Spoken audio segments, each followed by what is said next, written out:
Hello students, next topic is methods of national income measurement. Methods of national income measurement. So national income is measured by CSO. CSO means Central Statistical Organization. So how they calculate or estimate national income? There are three methods by which national income can be calculated. These three methods are product method, income method, and expenditure method. So we will see one by one. The first one is product method. So product method काय आहे नक्की तर product method, according to this method, the total value of final goods and services produced in a country during a year is calculated at market prices.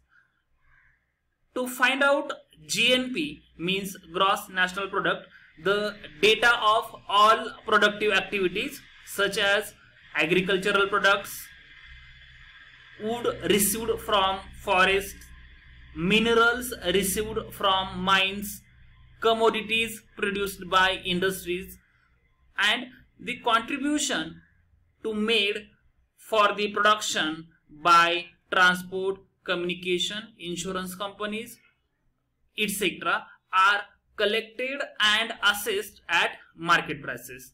So when according to product method we estimating national income, we consider only the final goods and services are included and the intermediary goods and services are left out.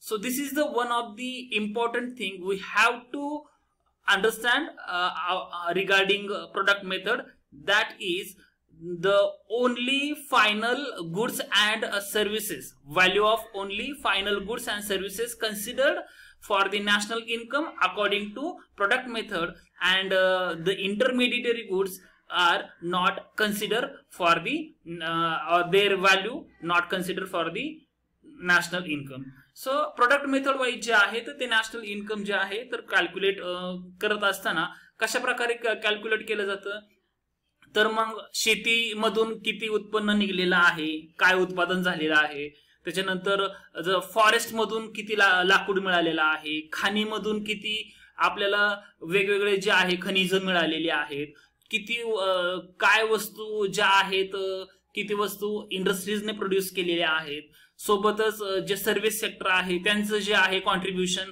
त्यांनी काय produce केलेलं आहे, तर ह्या सगळ्या प्रोडक्शनची market value जी आहे तर ती कन्सिडर केली जाते. पण ही मार्केट व्हॅल्यू कन्सिडर करत असताना एक गोष्ट सगळ्यात महत्वाची आणि कटाक्षाने पाळली जाते ती म्हणजे फायनल गुड्सची व्हॅल्यू जी आहे ती कन्सिडर केली जाते.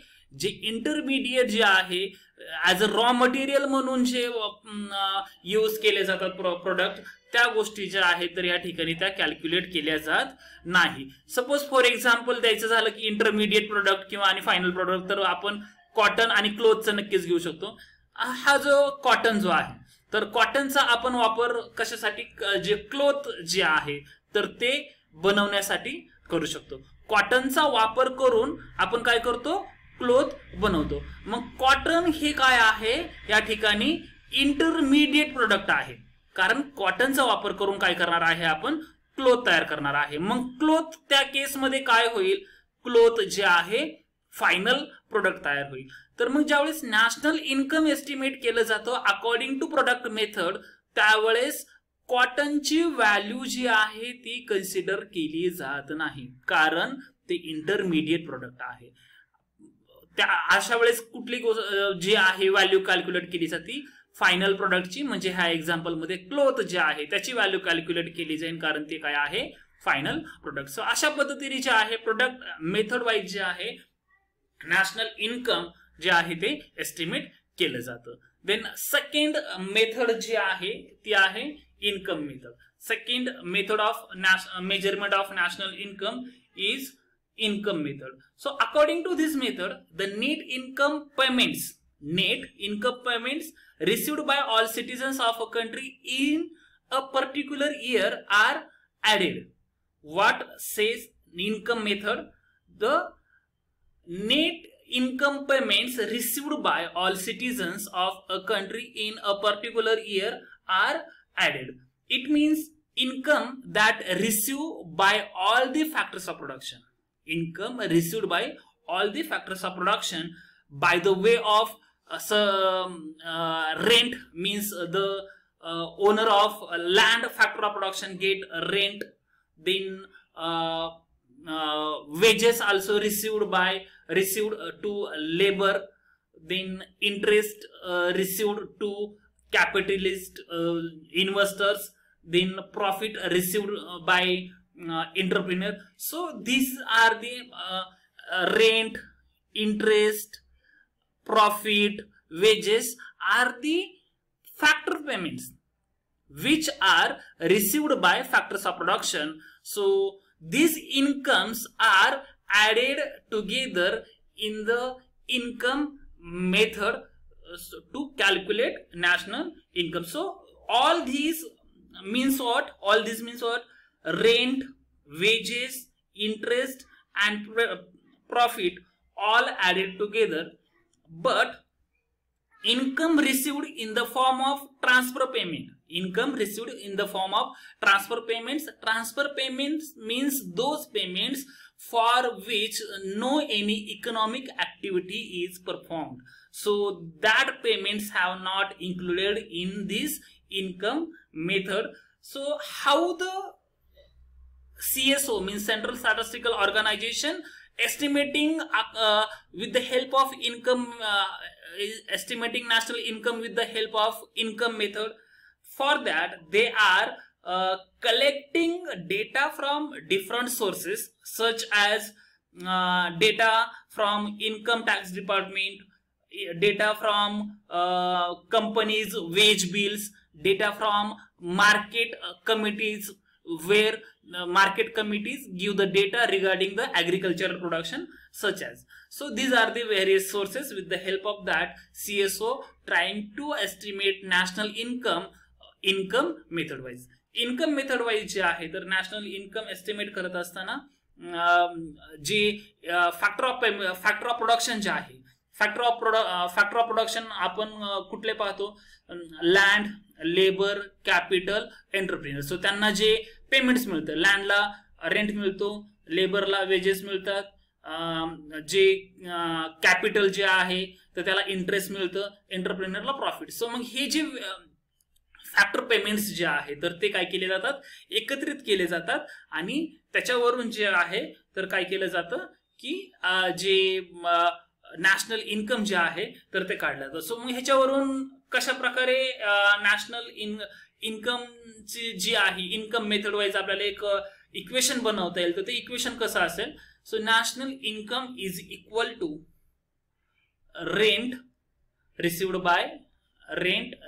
by laborers plus rent received by land owners, then plus wages received by laborers plus interest received by capitalists plus profit received by entrepreneur. So this way we can calculate national income by income method.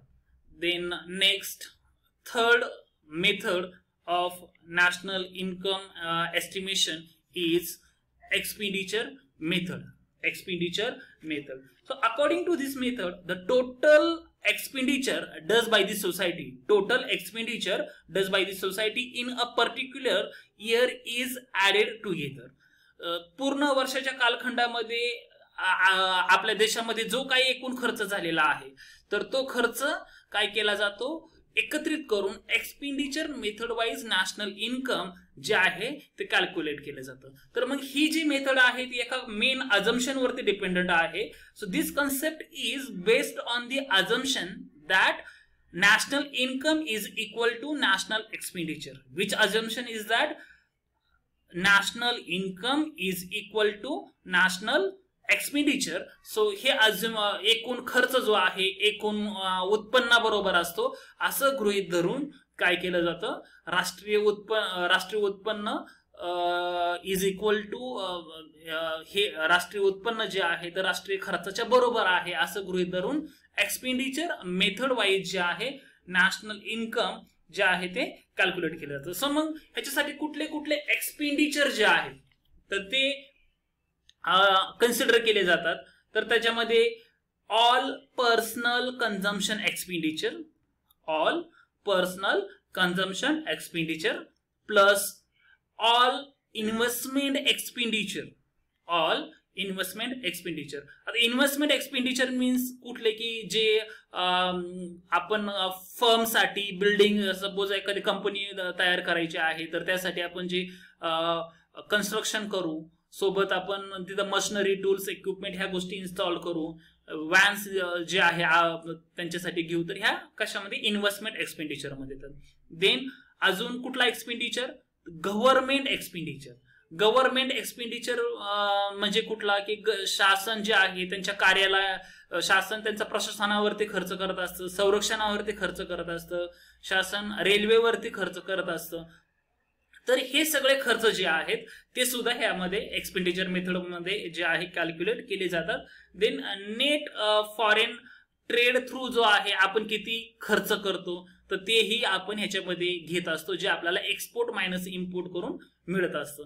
So आता मग ह्याच्यावरून ह्याचं एक आपल्याला एक साधारण जे आहे इक्वेशन कशा प्रकारे तयार करता येईल, expenditure method wise national income कसं कॅल्क्युलेट केलं जातं त्याचं equation, national income according to expenditure method is equal to consumption expenditure म्हणजे आपण जे काही आपल्या दैनंदिन गरजा आहे त्याच्यावरती जो खर्च करतो, कपडे असतील आपले, जे पेट्रोल डिझेल वरती आपण जो खर्च करतो, आपण जे किराणा मालाचं जे साहित्य आहे त्याच्यावर जो खर्च करतो, तर हे सगळं जे आहे कंझम्पशन एक्सपेंडिचर मध्ये येत असतं. सो मग तो सगळ्यांनी केलेला खर्च एकत्रित किती आहे तर तो कंझम्पशन एक्सपेंडिचर जो आहे तर तो ह्या ठिकाणी घेतला जातो. प्लस काय केलं जातं, इन्व्हेस्टमेंट एक्सपेंडिचर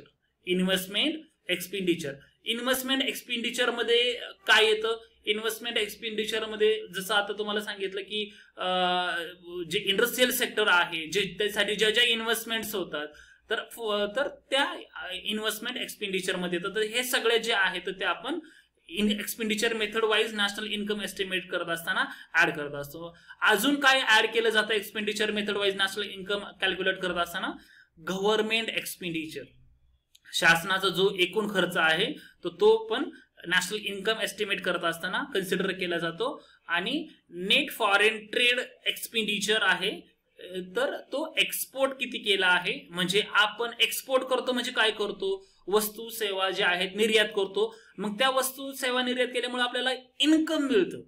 आपला खर्च आहे का, एक्सपोर्ट म्हणजे आपण काय करतो, वस्तू निर्यात करतो ज्याच्यापासून आपल्याला इन्कम मिळतं. मायनस इम्पोर्ट म्हणजे काय की आपण बाहेर देशातून आपल्या देशात वस्तू आयात करतो.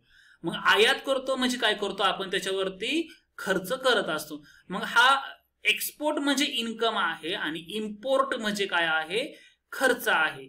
तर मग फॉरेन ट्रेड थ्रू जो आपल्याला इन्कम मिळतो त्याच्यामधून आपल्याकडून होणारा खर्च जो आहे तो जर मायनस केला तर आपल्याला नेट फॉरेन ट्रेड एक्सपेंडिचर जो आहे तर तो मिळतो. सो अशा प्रकारे आपण expenditure method wise national income जे आहे तर ते एस्टिमेट करू शकतो. सो ह्या 4 जे व्हेरिएबल आहेत हे 4 घटकांची बेरीज करून expenditure method wise national income जे आहे कॅल्क्युलेट केलं जात असतं.